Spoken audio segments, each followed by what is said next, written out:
people have become more positive over the last 10 years about immigration, especially since Brexit. They've become more relaxed overall about migration and its effects on the country. But that's not to say that a large majority do not want to reduce the overall amount of immigration into the country. What do they know about it? That's the question I'm asking. Well, can I? That's what I want to know. No, but that's what I really want to know. Suggest a few things. Yeah, go on. Firstly, they know that they've been lied to and misled for 20 years by parties on both the left and the right. They know that the estimates... 20 years is optimistic. They know that the estimates of the level of change that they would see were wildly inaccurate, that all of the forecasts over the last 2 decades have been proven to be wrong. They know that they were given an economy that used to actually make things and be productive and has instead been turned into an economy that has been hollowed out and is now dependent upon importing cheap migrant labour in order to fuel consumption. That's what Britain's economy has become. And who's to blame for that? What I'm saying is partly the new graduate class have gone along with that, because if you question, as this debate is revealing, if you... I love this game. If anyone disagrees with you, it reveals that you're right. That's just the horseshit way of doing it. Let me finish. If you question immigration at all, I'm not here saying I don't want immigration. I'm not saying I oppose immigration. What I'm saying, Mick, is if you question whether this political economy has been good for workers, has been good for the country, has been good for areas outside of London and university towns,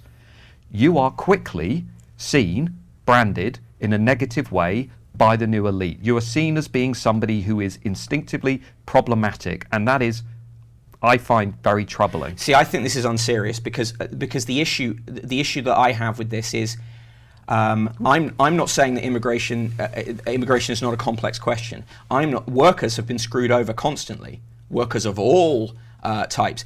There is brilliant reporting. I've shared it recently from the Bureau of Investigative Journalists, looking at how migrant workers are being treated in this country. Appallingly treated, right?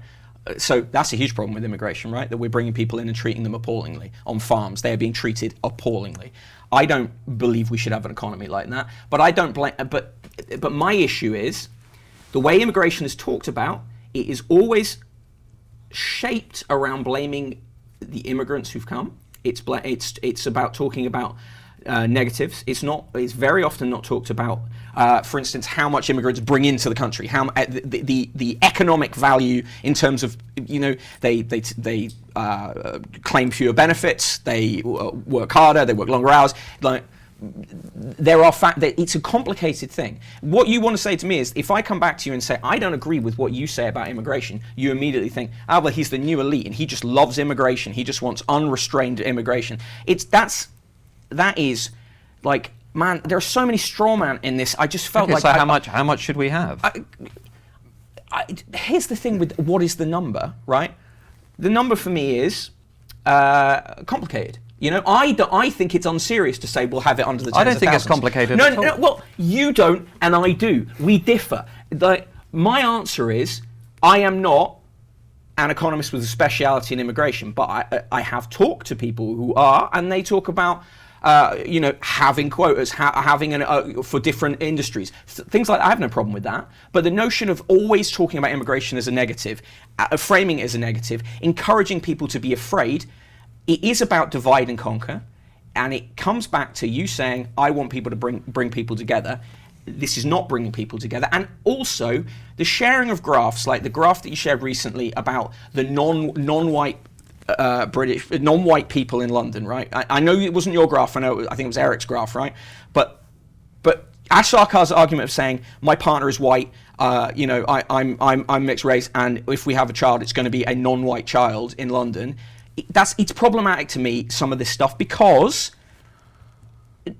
British people who aren't white are still British people, and it bothers me, because when we get het up on immigration in the way we are, not talking about it seriously, I think we should have a debate on immigration, but we're not talking about it seriously. I think people of colour in this country suffer for it. They are as British as I am, and the immigration thing in the way the press talks about it ends up being a problem for people of colour, and that's a problem. Mick, let's not turn this debate into somebody likes immigration and somebody else doesn't like immigration. I didn't say, but that's not what I said. I know, but this debate isn't about that. But it's not what I said. But your example of the NHS, I'll give you one thing, which I think maybe we'll agree on because you referenced it.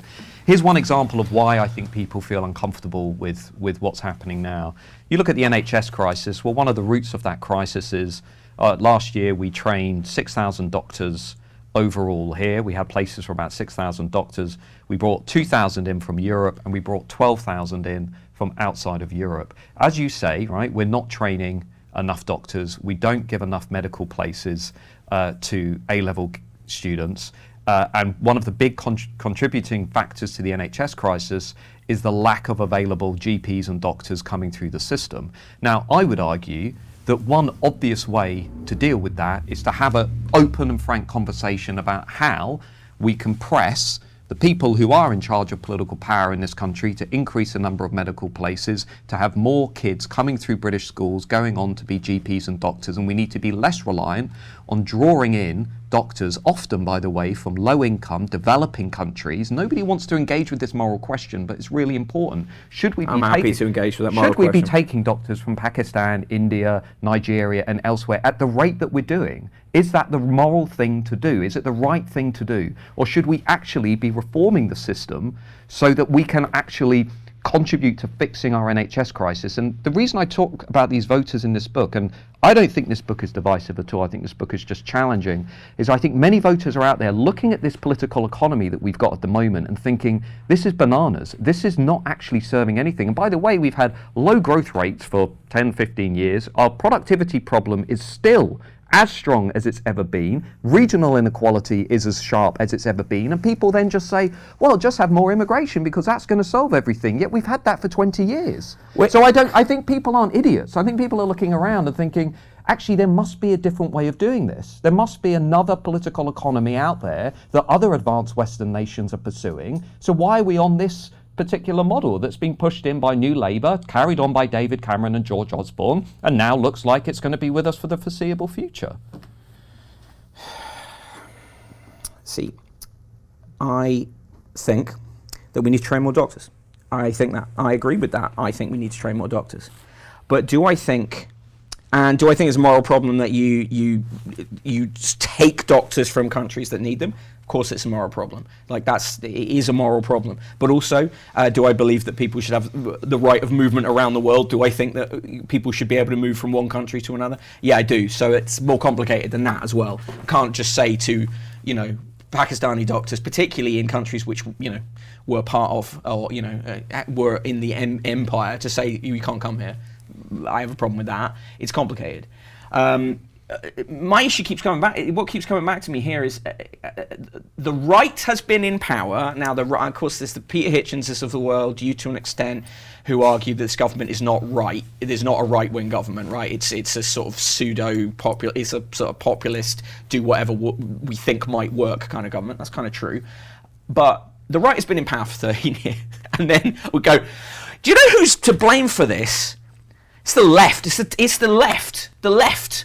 It's crazy to me. That just on a basic level, that drives me crazy because it's the Conservative Party, and before that, the Blair and Brown administrations, I don't see as particularly left-wing governments. They were, I agree. Neoliberal governments, right? So I cannot bear this constant thing of the left being told, you bastards, you better sort this out, this mess you've made, the damn left with your damn wokeness. Like, no, the right has been in power for my entire life. I have never lived under a government that did anything left-wing, because I was born in 1984. Thatcher. I lived through Thatcher. Then I had Major. Then I had Blair. Then I had Brown. Then I had Cameron. I've never had just a delicious taste of some left-wing. Never once. Never once. Never for a moment. Nationalisation, just a complete. Not allowed. Can't happen.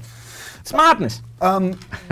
Something that I think perhaps you both do agree on is that Brits have become disenfranchised with politics. Okay. Yep. I mean, you'd be an idiot. No, you'd be an idiot to say they haven't. Okay, fine.